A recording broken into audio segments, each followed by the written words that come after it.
It's so clichéd at this point in the critical conversation during the hot take season of festivals to say, "You've never seen a movie quite like X." Such a statement has become overused to such a degree that it's impossible to be taken seriously. Like how too many major new movies are gifted the M-word, masterpiece. So how do critics convey when a film truly is unexpectedly, brilliantly unpredictable in ways that feel revelatory?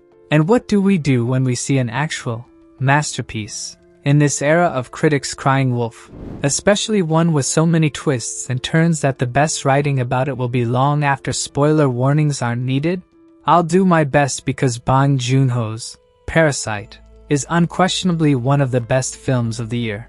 Just trust me on this one.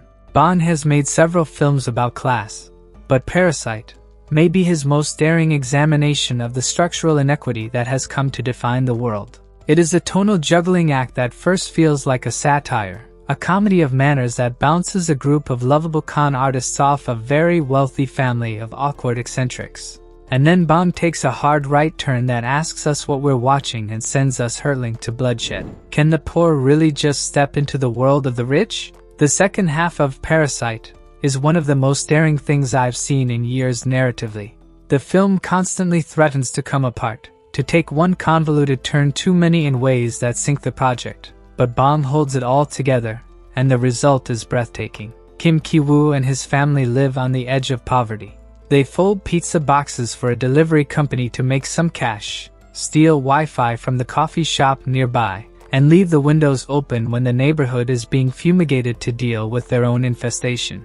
Kim Ki-woo's life changes when a friend offers to recommend him as an English tutor for a girl he's been working with as the friend has to go out of the country for a while. The friend is in love with the young girl and doesn't want another tutor slavering over her.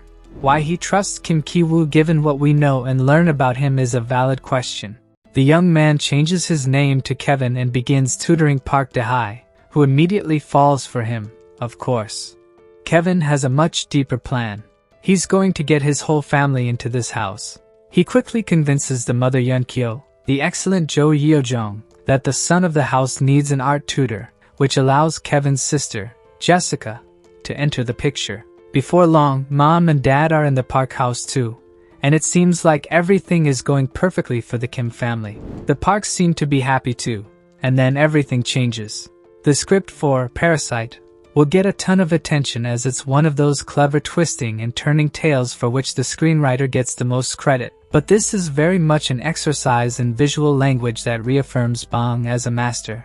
Working with the incredible cinematographer Kyung Pyo-hong and an A-list design team, Bong's film is captivating with every single composition. The clean, empty spaces of the Park home contrasted against the tight quarters of the Kim living arrangement isn't just symbolic. It's visually stimulating without ever calling attention to itself. And there's a reason the Kim apartment is halfway underground. They're caught between worlds, stuck in the growing chasm between the haves and the have-nots. Parasite is a marvelously entertaining film in terms of narrative, but there's also so much going on underneath about how the rich use the poor to survive in ways that I can't completely spoil here. Suffice to say, the wealthy in any country survive on the labor of the poor, whether it's the housekeepers, tutors, and drivers they employ, or something much darker. Kim's family will be reminded of that chasm and the cruelty of inequity in ways you couldn't possibly predict. The social commentary of Parasite leads to chaos, but it never feels like a didactic message movie. It is somehow, and I'm still not even really sure how, both joyous and depressing at the same time. Stick with me here. Parasite is so perfectly calibrated that there's joy to be had in just experiencing every confident frame of it, but then that's tempered by thinking about what Bong is unpacking here and saying about society, especially with the perfect, absolutely haunting final scenes. It's a conversation starter in ways we only get a few times a year, and further reminder that Bong Joon-ho is one of the best filmmakers working today. You've never seen a movie quite like Parasite. Damn it. I tried to avoid it. This time it's true.